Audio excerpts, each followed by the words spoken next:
Hey guys, welcome back to the channel. It's me, Alberto. Once again, I do have to apologize for the lack of content this past month. I did have an incident with my rear bumper. I'll get into that in just a little bit. First off, I want to thank you guys for all the views that I've been getting on my recent video. For some reason, the algorithm is starting to work into my favor. The beginning of last week I had around 250 views on that video, and now I am almost at 800, so thank you guys so much. If you guys are watching this video, please subscribe. I make content for my Acura RSX. Right now I'm at the budget build stage. I'm going to be doing a little bit more stuff to it, like basic maintenance, but it's going to be more of upgrades. I do plan on taking the car to autocross this year and maybe hopefully getting it to the track. So please follow along with me, please subscribe, turn on that bell notification, and let's get right into it. So for this video, I am going to be installing K20Z1 cams into my K20A2. So from 02 to 04, the Acura RSX Type S had the K20A2 engine, which was less powerful than the 2005 and 2006 engines from the Type S, which had the K20Z1. There is a 10 horsepower difference between the two, with the K20Z1 coming out on top because it has the cam sourced from the Integra Type R from Japan. So what I have done is I basically swapped those into my K20A2. So I am currently not running KPRO, which is something that you definitely should do if you are going to do this swap, but I just kind of wanted to try it out to see what happens. I do plan on getting KPRO later this year as I install my PLM headers. Right now I'm just running my shorty headers and downpipe.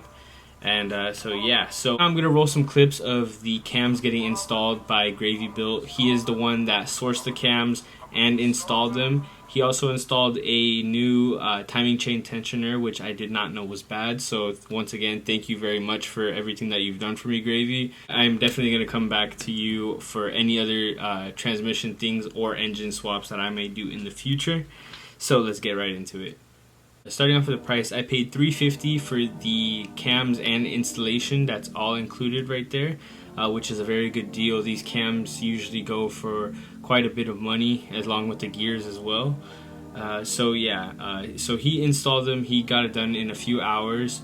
As we were waiting for the car to cool down, he actually took me on a ride in his built Civic. It's all-wheel drive, turbocharged. It is insane. I'm gonna roll those clips right now.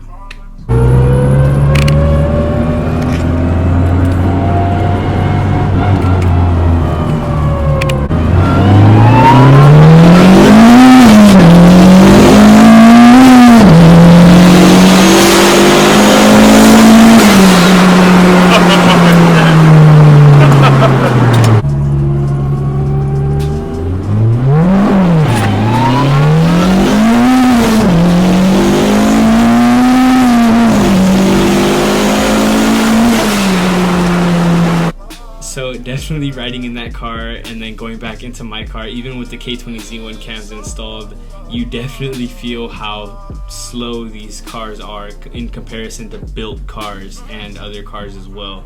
So once I kind of drove home, I kind of felt underwhelmed because of that. It's not necessarily a bad thing because eventually I do want to have a full build.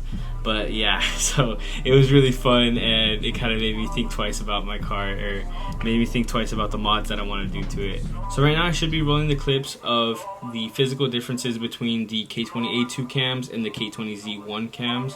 I really want to make this point known because most people kind of rush into buying it, especially used off of eBay, OfferUp, or Facebook, and not knowing the complete differences.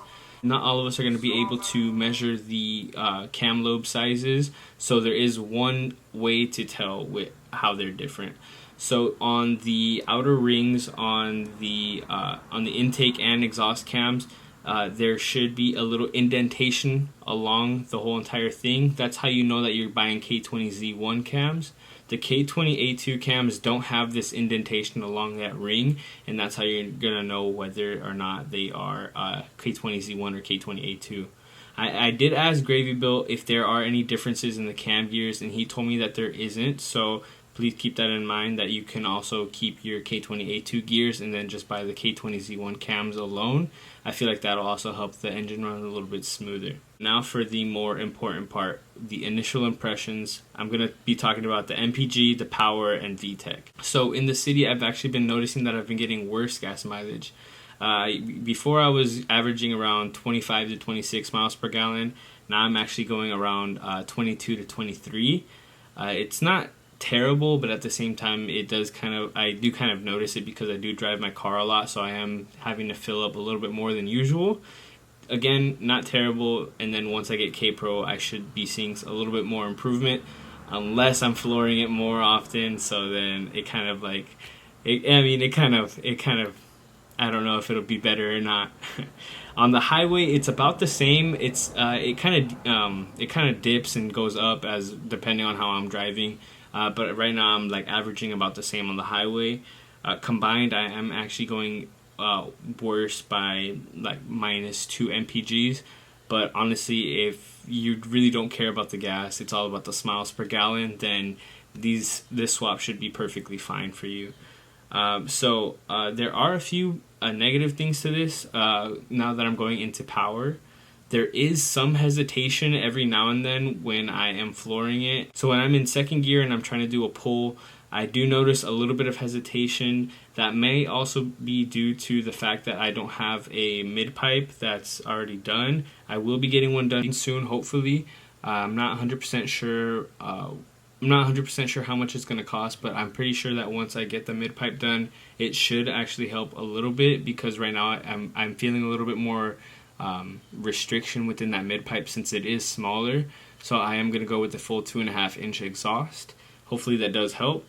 As far as VTEC though, VTEC hits really hard. Like with the K20A2 cams, like it would hit and you would feel it, but with the Z1 cams, you feel like a pretty big lunge in power. Honestly, I like it a lot. It makes such a good difference.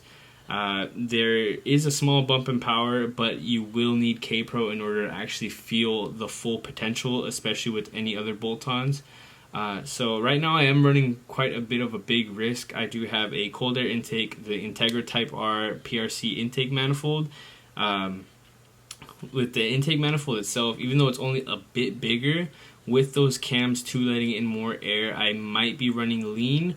But from what I've seen from the MPGs, it might seem that I am running more rich. Either way, both of those things are very, very bad, especially with the engine. So KPRO is definitely on the way. I'll keep you guys updated on that, along with the header and the mid pipe. So yeah, this might be a short video, but honestly, I just wanted to get this out of the way.